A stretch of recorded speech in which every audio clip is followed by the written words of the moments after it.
Добар ден, повторно срдечно добре дојде во автомагазин, но овој пат од Шпанија. Тука сме да го возиме Peugeot 408, нов продукт кој има за задача да исполни еден сосема нов сегмент во понудата на лавот од Елисејските полиња. Но за тоа потоа стартуваме, како што веќе знаете, со флеш вестите.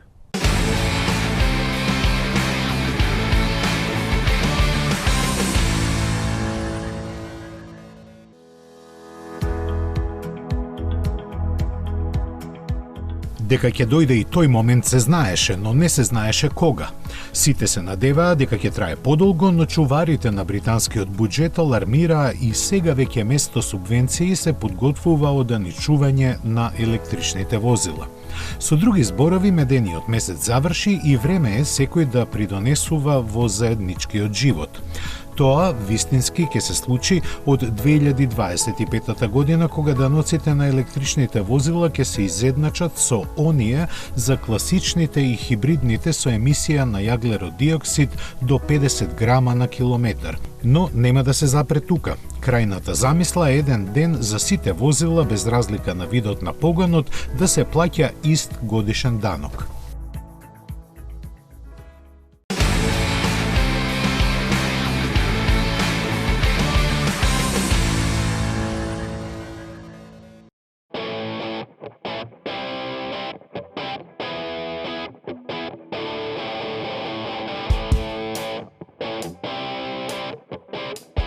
Некогаш порано Audi Q3 се произведуваше во Seat, но од втората генерација тој доаѓа од Унгарија. Сега пак заедно со него во истите погони се подготвува производството на престојната Cupra Terramar, кој раководството на шпанската марка им го представи на вработените таму. Овој кросовер долг 4,5 метри, кој веројатно ќе замени Cupra Ateca, ќе биде последниот со мотор со внатрешно согорување. Според претходно објавените информации, покрај благ хибрид ќе се нуди и со плагин погон способен да помине 100 електрични километри. Концептот што го видовме во јуни се одликува со интересни дизајнерски решенија и уникатен интериер кој предизвикува емоции.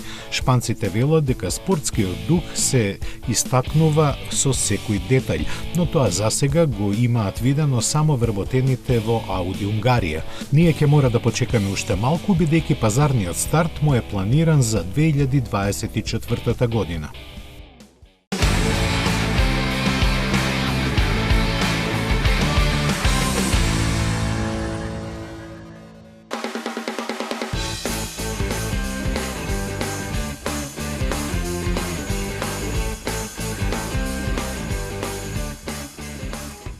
Иако дочека на нож заради користењето на името на мускулестиот американски пони, електричниот Mustang Mach-E беше полн погодок и Ford од него за 2 години успеа да продаде 150.000 примероци.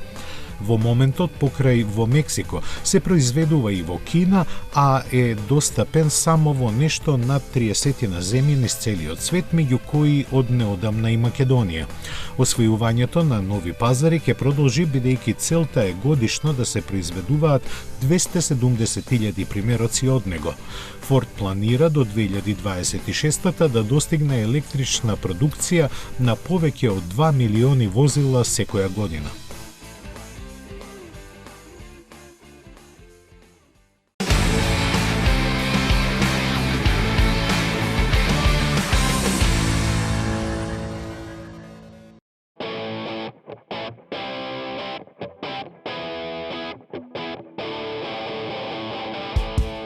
Цените на автомобилите спирално растат и купувачите се во потрага по некое поевтино решение за кое нема да мора длабоко да ја завлечат раката во џебот.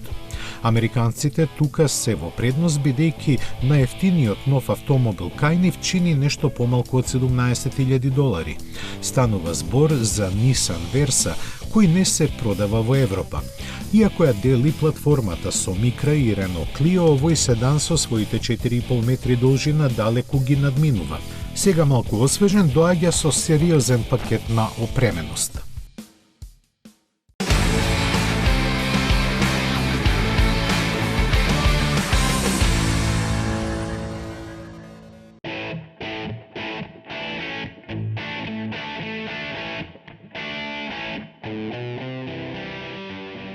General Motors важи за производител кој стратегијата за електрификација ја промовираше со големи амбиции со цел во догледно време да ја надмине Тесла. Но и покрај тоа компанијата нема намера да ги напушти моторите со внатрешно согорување. Според невисокото раководство, тие ќе останат во игра и General Motors ќе продолжи да се ослонува на нив. Пазарните трендови можеби се поинакви, но тие сметаат дека во традиционалните сегменти и понатаму ќе доминираат конвенционалните модели, и тоа со огромна разлика. GMC и Chevrolet се слични играчи меѓу големите и средните пикапи на кои компанијата заработува доста добри пари. Токму тоа ги овозможува сериозно високите вложувања во електричните технологии, кои во случајот на General Motors се искачуваат до $35 милиарди. Плановите се до средината на деценијата да се испорачуваат 1 милион електрични возила годишно, што е околу 45% од сегашните бројки. Според интерните проценки на компанијата, дури тогаш продажбата на електрични возила ќе започне да генерира профит.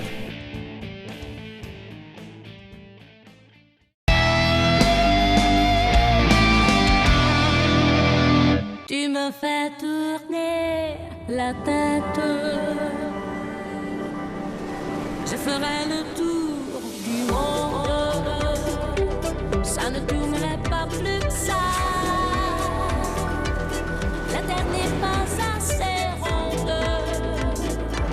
Mon manège à moi. Уживајте во возењето. Новиот Peugeot 308. Уникатни сензации.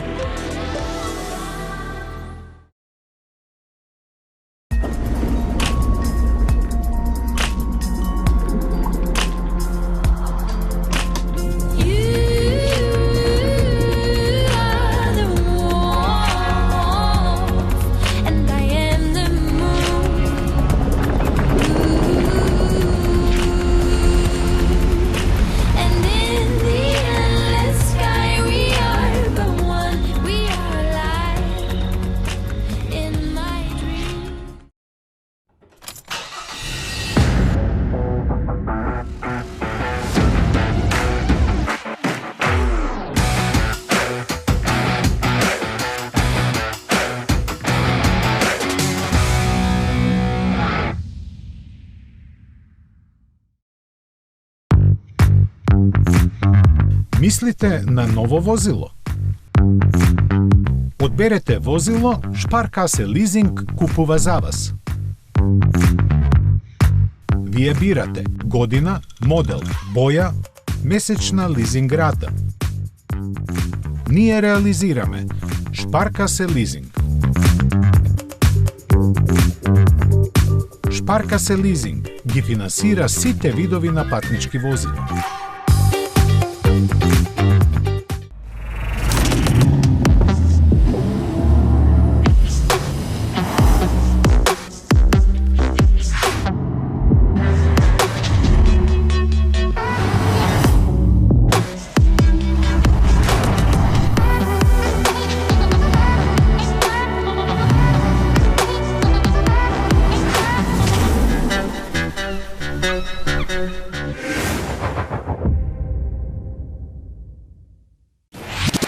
Metropolis, bрој 1 радиомрежа.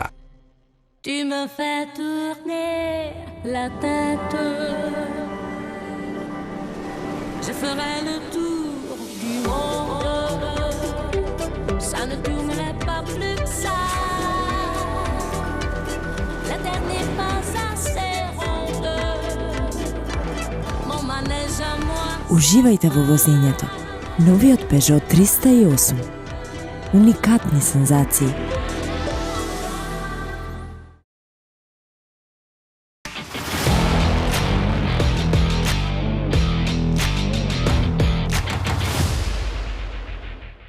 Пред да се вратиме во Шпанија, оставаме простор за домашните теми.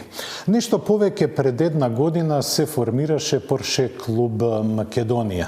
Тоа е добар повод да ги поканиме членовите на овој клуб на разговор во Автомагазин. Како представник на клубот го имаме Горан Исјановски, кој е подпредседател на Порше клубот Македонија. Добро дојдовте во Автомагазин. Ви благодарам на поканата. Во секое време. Првото прашање се наметнува само по себе. Зошто да се формира Порше клуб Македонија и кои се целите на овој клуб? Постоеше долго време идеја за формирање на Порше клуб Македонија. Конечно дојде на ред да се заземеме за таа работа и во 2021 во септември се формираше клубот и еве веќе една година функционира одлично сега за сега. Имаме доста планови, доста цели, така да ќе се представиме во најдобро светло во заедницата на Порше клубови во светот. Јас имав чест да бидам со вас за време на вашиот роден ден и тоа беше едно доживување не секојдневно. Да. Колона од многу Поршеа, од многу љубители на марката, но дали имате само локална или меѓународна соработка? Имаме и меѓународна соработка. Сега за сега најдобра соработка имаме со Порше клубот од Србија, но исто така почнуваме соработки со други клубови од бившите југословенски простори.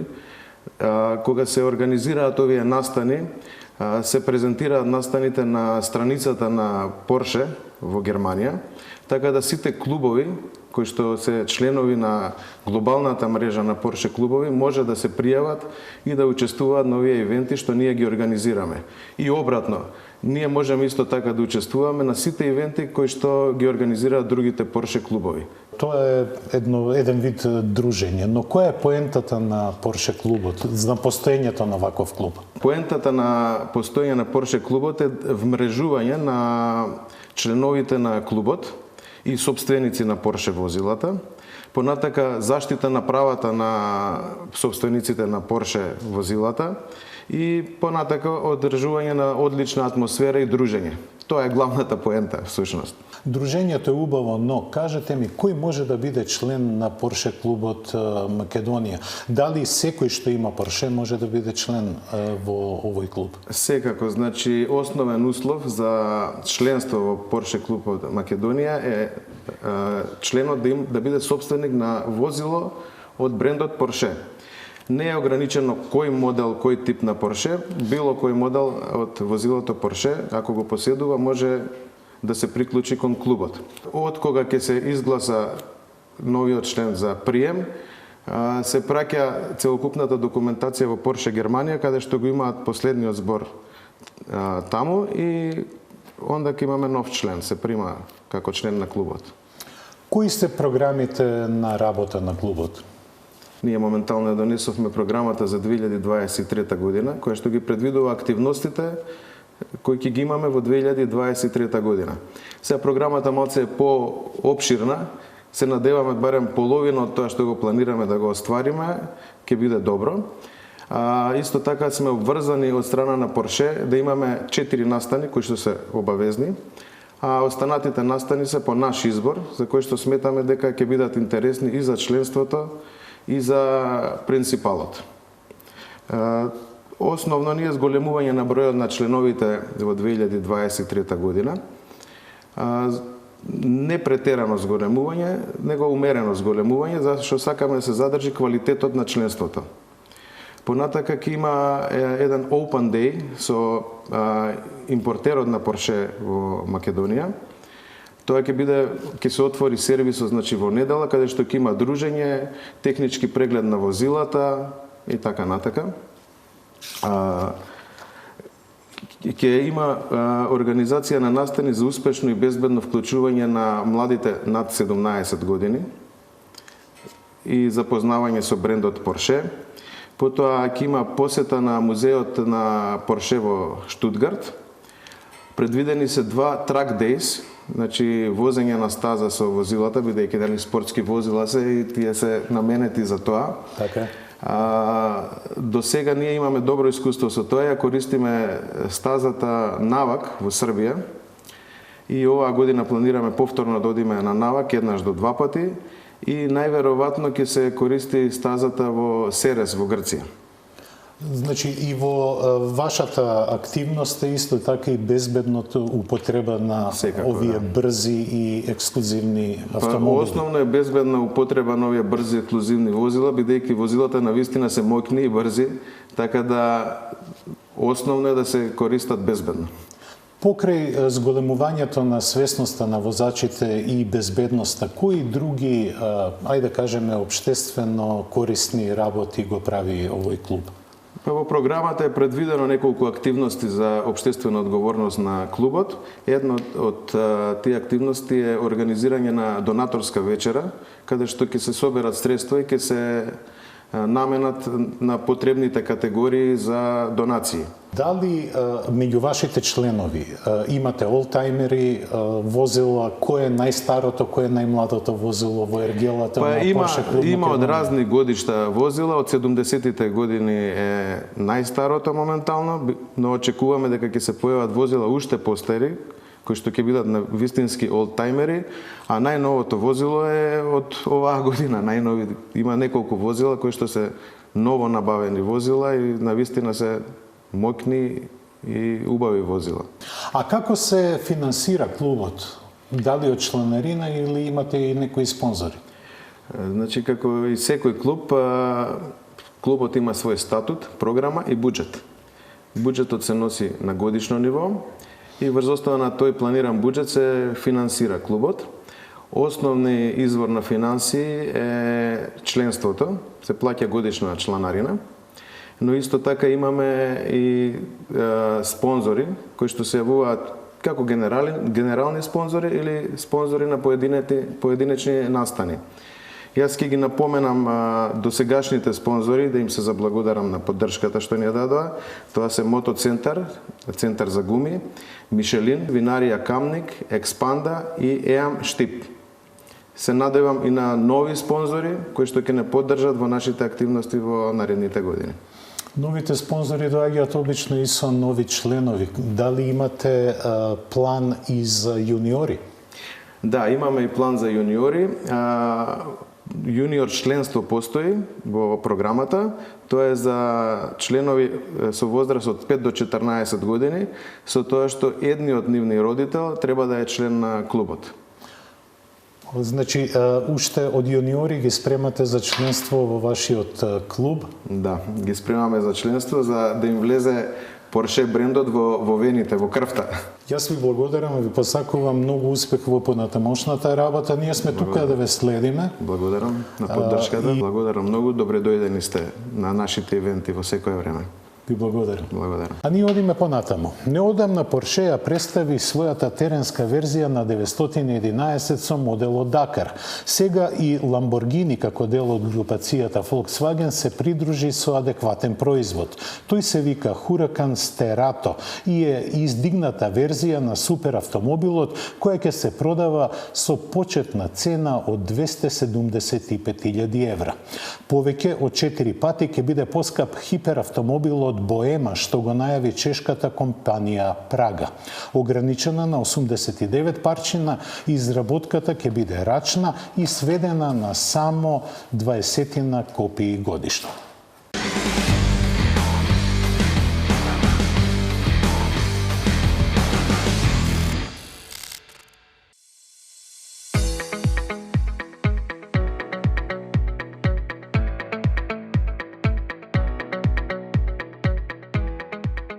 Секако дека од Стерато не се очекува да се користи како сериозен теренец, туку само како крстосувач низ неасфалтираните и лоши патишта.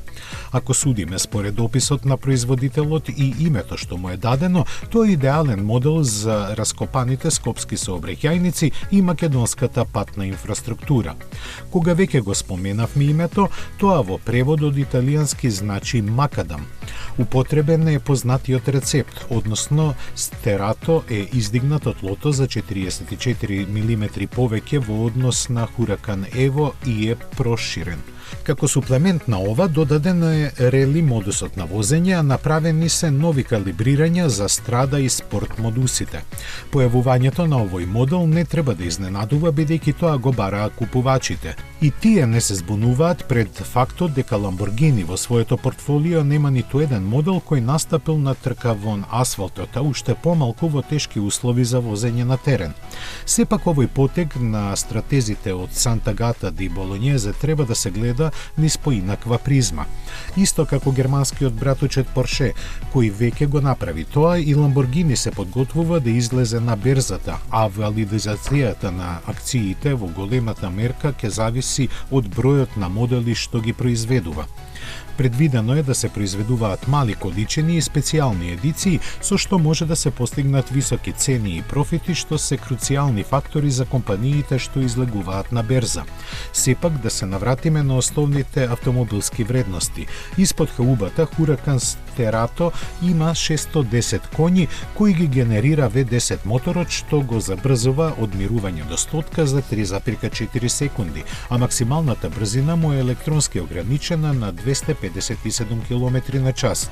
Производството на Стерато, кој патем речено ќе биде во ограничена квота, ќе започне во февруари престојната година и ќе заврши кога ќе се испорача последниот во предвидената низа од 1499 примероци.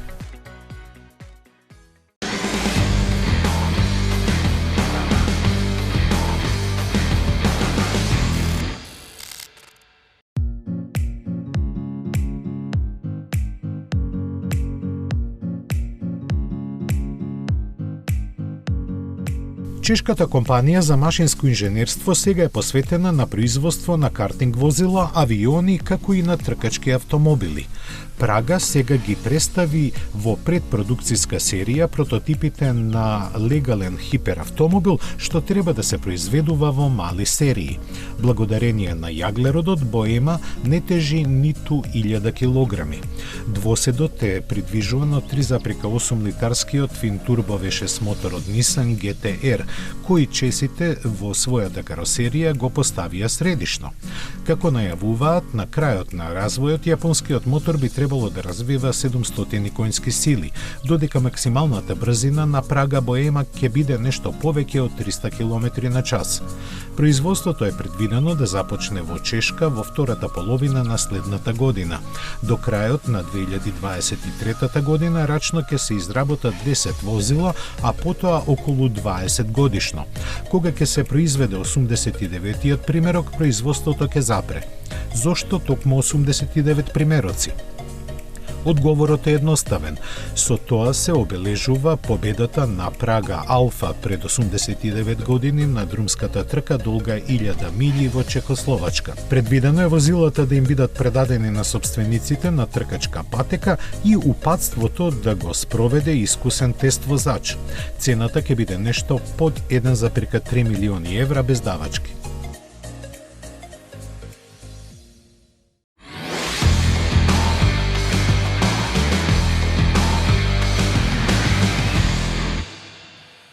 Добре дојдовте назад во Шпанија. Како што најавив, Peugeot 408 денеска ќе биде предмет на нашето прво возење. Овој автомобил има за задача да отвори, како што реков, еден потполно нов сегмент во понудата на Peugeot. Поставен на потполно нова основа со зголемено меѓуоскино растојание, но нешто покус од знаменосецот 508. Препознатливото лице на компанијата е аплицирано повторно на овој модел. LED светлата кои даваат впечаток на отворена лавовска уста се тука, но контурата кажува нешто сосема поинакво. Ова по изглед може да се толкува дека е кросовер, бидејќи има доста големо растојание од тлото, но обликот на горниот дел на каросеријата е типично купеовски. Ова може да се карактеризира и како спортско корисно возило, и како динамично купе, како лифтбек, а може и да се интерпретира како една средна лимузина. Купеовската форма на задниот дел во модерниот автомобилски јазик се вика фастбек. Погледнете само како е направено. Оваа приказна ја почна BMW со својата X6, но секој производител што сака да држи до својот имидж веќе има во понуда едно вакво возило. Што се однесува до контурата, таа е динамично направена и со задниот спойлер кој делува како да се уши од мачка. На двата дела од каросеријата тие се поставени. Но навистина добро изгледа дури и во живо задниот дел. Прв пат го видов во саемот во Париз, но не бев воодушевен. Но кога ќе се види на улица, овој фастбек делува дури и атрактивно. Поради контурата на каросеријата, може би изгледа дека има малку простор на задните седишта. Купеовската форма на надворешноста се пресликува и во внатрешноста.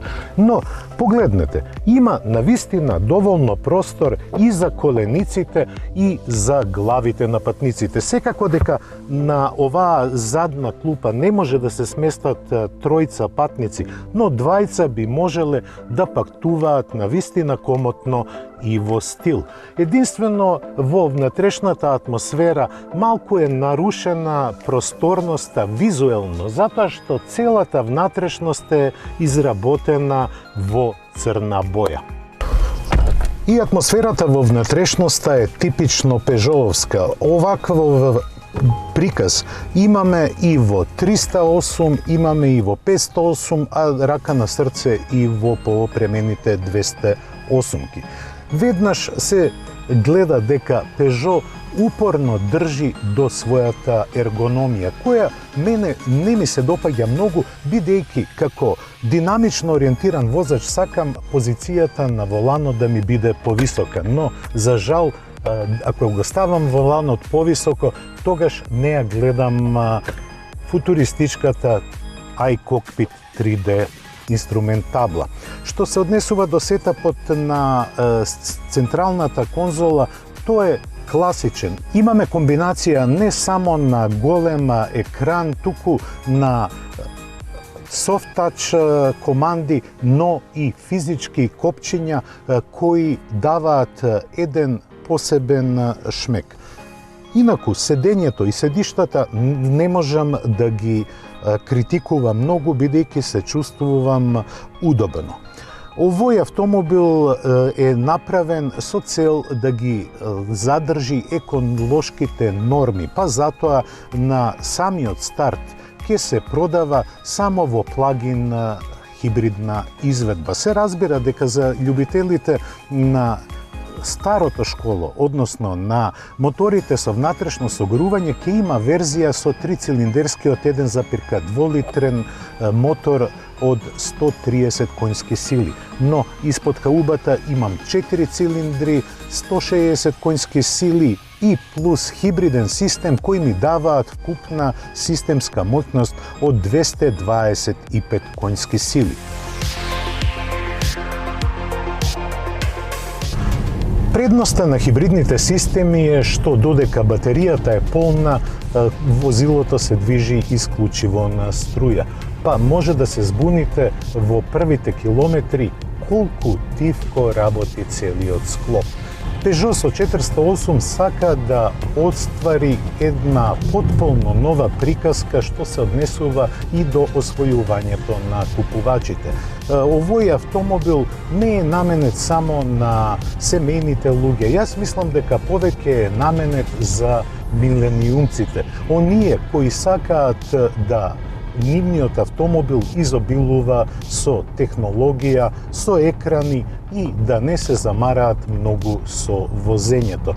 Во првите километри веќе се чувствува дека самото потпирање е нешто по-круто. Се разбира дека поради зголеменото растојание од тлото не се однесува како класична лимузина. Напротив, тој има манири на спортско корисно возило. Па немојте да се чудите доколку направите некој нагол маневар, како јас сега што направив, да почувствувате дека задниот дел, поради тежината, реков дека има 300 килограми склоп за хибридот позади, може малку да ве занесе на страна. Но тогаш на помош доаѓаат сите оние модерни системи кои се вградени во 408 да му помогнат на возачот. Самото возење, додека возите латентно, односно сакате да уживате во секој километар, тогаш е безпрекорно.